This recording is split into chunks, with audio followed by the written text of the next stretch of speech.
అలాగే ఇప్పుడు కొత్తగా 4వ కృష్ణుని ఎంటర్ చేశారు. మరి ఆవిడ ఈ రాష్ట్రాన్ని ముక్కలు చెక్కలు చేసిన కాంగ్రెస్ పార్టీ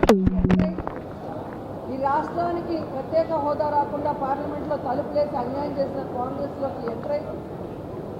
రాష్ట్రంలో కేంద్రంలో కాంగ్రెస్ 2 సార్లు అధికారంలోకి రావడానికి కారణమైన రాజశేఖర రెడ్డి గారి పేరుని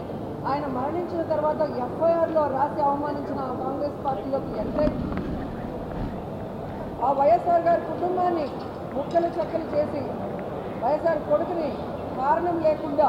ఏ విధంగా అన్యాయంగా తప్పుడు కేసులు పెట్టి జైల్లో పెట్టిన ఆ కాంగ్రెస్లోకి ఎంటర్ అయి స్వలాభం కోసం జగనన్న మీద విషం చిమ్ముతూ ఈ రాష్ట్ర ప్రజల్ని అవమానిస్తుంటే ఏ విధంగా వాళ్ళని ప్రజలు నమ్ముతారు, వాళ్ళకి ఓట్లు వేస్తారో ఒకసారి ఆలోచించండి. కాబట్టి పక్క రాష్ట్రాల్లో ఓట్లు పెట్టుకొని పక్క రాష్ట్రాల్లో కాపురాలు చేసుకుంటూ పక్క రాష్ట్రాల్లో కోవిడ్ సమయంలో హ్యాపీగా సేఫ్గా ఉంటూ ఎలక్షన్స్ వస్తే సంక్రాంతి వస్తే డూడు బసవన్లు వచ్చినట్టు ఆంధ్రప్రదేశ్కి వచ్చి జగన్మోహన్ రెడ్డి గారి గురించి అవాకులు చవాకులు పేరితే జనాలు వీళ్ళందరినీ కూడా తొందరలో హైదరాబాద్కి కట్టగట్టి పార్సల్ చేస్తారని కూడా ఈ సందర్భంగా తెలియజేసుకుంటున్నారు. జగన్మోహన్ రెడ్డి గారు మంచి వ్యక్తి, మనసున్న వ్యక్తి కాబట్టే తన టైం అంతా కూడా ప్రజలకి సర్వీస్ చేయడానికి, సంక్షేమం అభివృద్ధి చేయడానికి ఉపయోగిస్తున్నారు.